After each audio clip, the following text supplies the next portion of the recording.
अस्सलाम वालेकुम, मेरा नाम हफ्सा है। I am a pharmacist and I also work in the field of psychology. अच्छा, मुझे जो है वो बहुत रिक्वेस्ट आई थी कि आपने जो है ना वो चाइल्ड साइकोलॉजी में दो कुछ वर्ड्स बोले थे, वो प्लीज़ एक्सप्लेन कर दें। तो वो ये हैं क्रिएटिविटी, कैरेक्टर डेवलपमेंट, कैरेक्टर कैसे बनाएंगे, और इसके अलावा कॉन्फिडेंस और बच्चे का एक्सप्रेस करने का वे। तो पहला क्रिएटिविटी है। अब क्रिएटिविटी की बात अगर मैं करूँ तो वो मैं ऐसे करूँगी कि मैंने अपनी मदर को देखा है, उनके पास हमेशा हर सिचुएशन का सॉल्यूशन मौजूद होता है। मैंने कभी नहीं देखा कि वो जो है ना वो सॉल्यूशन को एक अगर थोड़ी सी डिफ़िकल्टी लेवल है तो वो आधे घंटे में सॉल्यूशन ले आएँगी, 15 मिनट में ले आएँगी, इंस्टेंटली ले आएँगी, और अगर बहुत डिफ़िकल्टी है अगले दिन ले आएँगी, पर उनके पास सॉल्यूशन ज़रूर होता है। क्यों?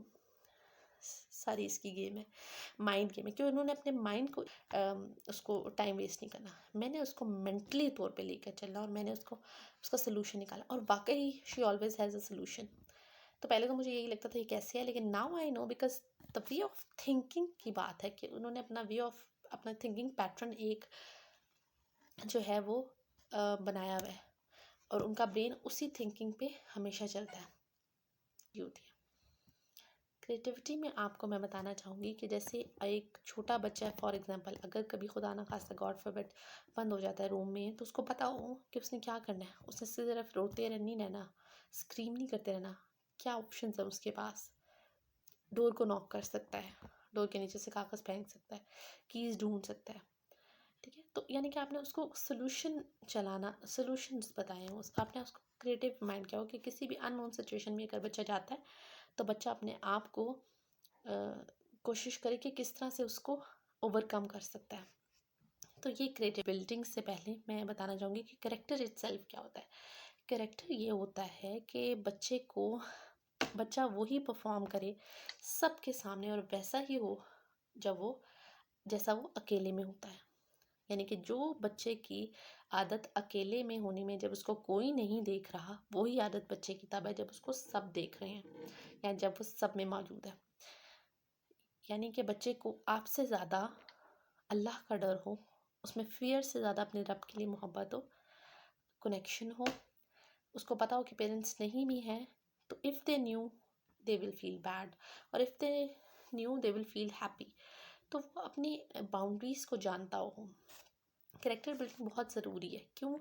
क्योंकि एक छोटी एज में से अगर ये बिल्डअप आप कर देंगे ना, तो कल को अगर बच्चे की कुछ लाइफ के स्टेजेस में अगर वो अपने कैरेक्टर से लाइफ स्टेज में अप्स डाउन आती हैं, प्लस माइनस होता भी है, तो भी अगर उसमें एक पैटर्न डेवलप्ड हुआ हुआ है, वो वापस उस पर बाउंस बैक कर लेगा अपने कैरेक्टर पे। बट अगर वो उस चीज़ पे नहीं, उसका कैरेक्टर इतना स्ट्रांग नहीं है, तो फिर ऑब्वियसली वो नहीं कर सकेगा। फिर कॉन्फिडेंस की बात आ जाती है। कॉन्फिडेंस अपने बच्चों में कैसे बनाएं? कॉन्फिडेंस जिम्मेदारी से बढ़ता है, रिस्पॉन्सिबिलिटी से। अब रिस्पॉन्सिबिलिटी का ये मतलब नहीं है कि आपने कल ही अपने बच्चे को घर की चाबियाँ पकड़ानी है और आपने घर से गायब हो जाना है। नहीं, आपने ये करना है कि आपने फॉर एग्जांपल एक 2 इयर्स के बच्चे को अगर आप रिस्पॉन्सिबिलिटी देना चाहें, तो आप उसको एक हाफ भरा हुआ ग्लास दें, उससे कहें बेटा ये बेड से उठा के आप साइड टेबल पे रख दें, ये आप मेरे हाथ से पकड़ के टेबल पे रख दें। हाफ भरा हुआ ग्लास है। अब रिस्पॉन्सिबिलिटी क्या है? उसे इसको टिल्ट नहीं करना अपनी तरफ कि वो गिर जाएगा, टिल्ट नहीं करना बाहर की तरफ कि वो बाहर गिर जाएगा। उसको उल्टा नहीं, इसको सीधा पकड़ना है। उसको जाके टेबल के सेंटर में, या स्लिप ना हो जाए, कहीं वो गिर ना जाए। और फिर आपने उसके लिए उसको अप्रिशिएट करना है। तो अगर आपको कॉन्फिडेंस बनाना है, तो आप बच्चे को छोटी छोटी रिस्पॉन्सिबिलिटीज़ दें और अप्रिसिएशन को बढ़ा दें। जितना आप उसको अप्रिशिएट करेंगे, उतना ज़्यादा बच्चे में कॉन्फिडेंस आएगा, उतना ज़्यादा बच्चे को अपनी ज़ात के ऊपर ट्रस्ट होगा, और जितना अच्छा उसको ट्रस्ट होगा पॉजिटिव वे में, उतना ही अच्छा वो हमेशा आगे परफॉर्म करेगा। ऐसे ही बच्चे फिर स्कूल जाके परेशान नहीं होते। अदरवाइज़ माओं को यही परेशानी होती है कि बच्चे में बिल्कुल भी कॉन्फिडेंस नहीं है, और अब वो स्कूल जाता है और सब आता है और उसे नहीं वो परफॉर्म नहीं करता। तो बेसिकली कमी किस चीज़ की होती है? लैकिंग जो होती है वो एप्रिसिएशन में होती है। तो अपनी एप्रिसिएशन को एक बच्चे के लिए बहुत ज़्यादा कर दें। और फिर लास्ट चीज़ आती है वे ऑफ एक्सप्रेशन में। वे ऑफ एक्सप्रेशन ये है कि बच्चे को एक्सप्रेस करना जो है ना, वो नहीं पता किस तरह करते हैं। तो बच्चा बस देखता है। अब जैसे आप एंगर में, गुस्से में शाउट करें, तो उसने शाउटिंग सीख ली, उसको पता चल गया ऐसे ही बोलते हैं शायद। उसने देखा नहीं, नरमी से बात करते हैं। अब देखें एक ही बच्चा जिसको अगर उसके फॉर एग्ज़ाम्पल अगर उसके जो है ना वो कोई घर में है जो उनको बड़ा प्यार से बात करें, तो वो बच्चा उनके सामने बड़ा मुअद्दब होके प्यार से उनकी बात सुनेगा। लेकिन वही बच्चे चाहे बच्चे के अपने पेरेंट्स हों, अगर वो शाउट करके बात करें, तो बच्चा उनके साथ जब बात करेगा तो शाउट करके ही करेगा, क्योंकि उसको पता है कि इनके साथ ऐसे ही करते हैं, क्योंकि ये मेरे साथ ऐसे ही करते हैं। उसने वो पैटर्न डेवलप कर लिया है।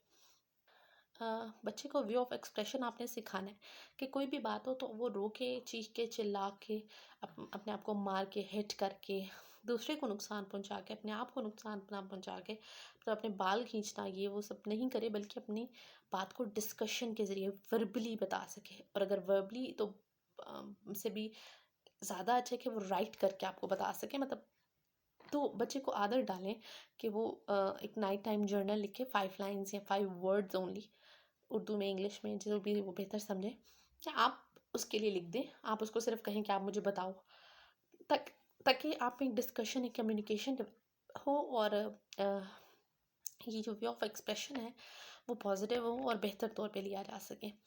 सो आई होप आपको वीडियो पसंद आई होगी और आप इसको अपनी ज़िंदगी में इम्प्लीमेंट करके बहुत सारे अच्छी पॉजिटिव बेनिफिशियल यूज़फुल ले सकेंगे इसको। Please like share and subscribe. Thank you. अल्लाह हाफिज़।